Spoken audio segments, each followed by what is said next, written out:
Welcome everyone. I am Stone Bear. I am an old school Magic player. I started playing in 1993. I was a professional Type 1 player for a very long time, long before they even called it Type 1. They didn't even start using sleeves until Alliances. Some of us found it very shocking that we had to use sleeves, but that was a very long time ago. I played very steadily right up to the invasion block, and then I retired for a very long time. I have found my way back into Magic, and I find it to be exciting again, even though mostly now I play Historic, Modern, and Standard. I'm a heavy black player. I'm going to warn you right from the jump. Love me some good old school black. So let's just jump right in, have some fun, and take a little journey together in Magic. We're gonna turn this down just a smidgen so you can maybe hear me a little bit better. We're gonna start off with this nice black-green smash you in the face death touch control deck that I've been working on for a little while. Still needs a little more help, I think, but I would say 60-40 when I can actually play out a whole game. I love Arena, but we also have a little bit of a love-hate relationship. My biggest problem is people don't play a whole game. I don't understand why people, on average, seem to want to scoop by the second or third turn. The game can change. Tactics, in my day, were the key. It was all about tactics in my day. So I started off with this new Trilad, because it's going to give me 3 different sources of mana. Because I'm playing mostly black and green, but I do have the Mythos, which asks me sometimes for a green or a white. And this card will give me green or white. So, that's the reason why I chose that. I don't know what it'll do for me in the future. But I do find that this game is always asking for more mana. Are you actually going to attack me with that?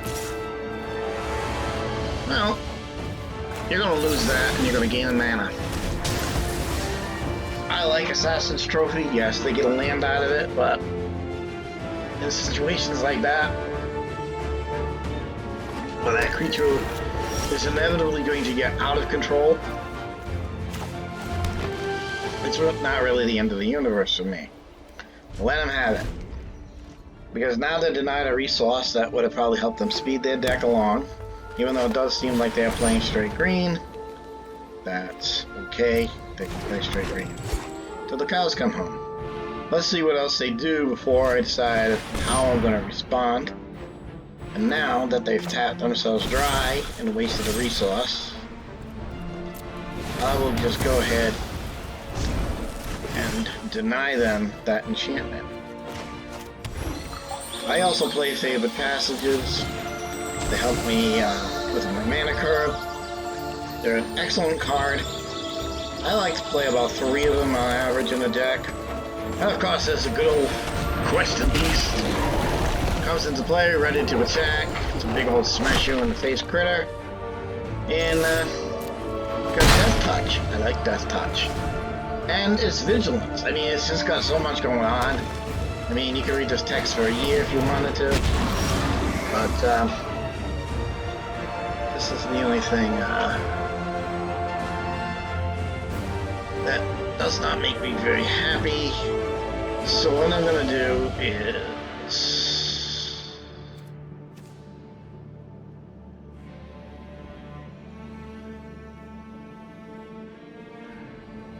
I'm going to lose my Quested Beast no matter what. So let's see what he does. Sometimes people will hesitate. I mean, he does have a bigger creature, he may not want to lose the advantage. But in this case, he's willing to take the trade, and that's fine with me.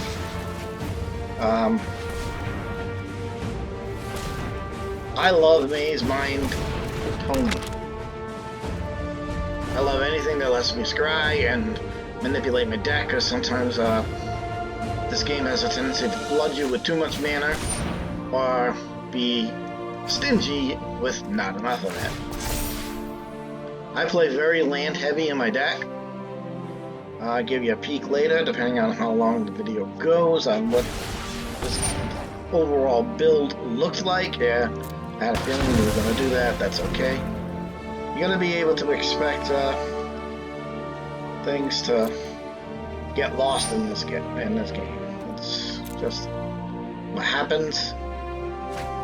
As long as you build your way around it, you should be able to recover on most situations. I don't really play a lot of heavy critters. I don't really play a lot of heavy spells. In this case, I'm actually going to cast my Rider because I have so much control in my hand. I am a little bit worried that I'm going to eat a Planeswalker now, but whatever. It is what it is. So he's going to do some nonsense like that. I'm going to do some nonsense like this. It's out of my way now. I'll gain some life. Life is good. I like gaining life. Most people do. And I can, you know, he's got more critters in his hand. He can have all those things in his hand from now until the end of sunrise, and that's okay with me. So now we're gonna go get myself another swamp. Keep on saying I want to change these swamps out because I just got the new lands, which I think are gorgeous, by the way.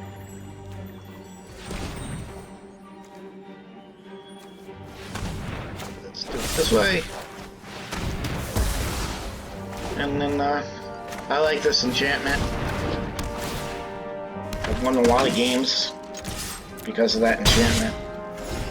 Sometimes you just need that little extra help to get over the edge. Yeah, here's this crazy thing. This thing is nuts. So, yeah, we're gonna kill that. And then, we'll do this kind of stuff. Yes, I play a lot of critter control. Standard feels very much like a critter environment, although there are some spell decks out there. Usually I just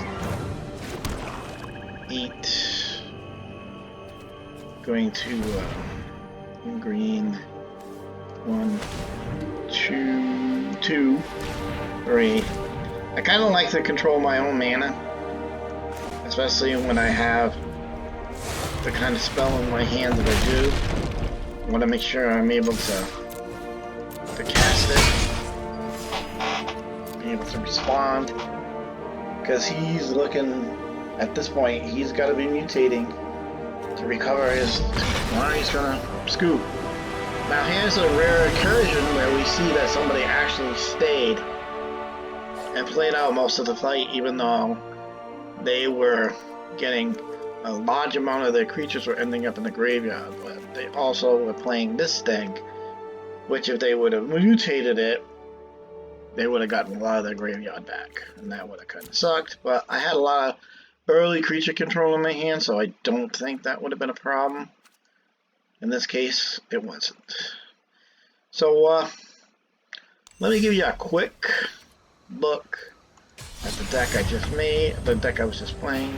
It is still very much a work in progress, but this is a Death Touch deck, and one of the things it's built around is the Blightfang, because it's got Death Touch, and when it does damage, you gain life. It's also a good way to get rid of planeswalkers. You don't have to worry about doing the full amount of damage to them. I got a couple ways to do some graveyard recursion in my own, just in case things get a little out of hand. I got a couple of early drops.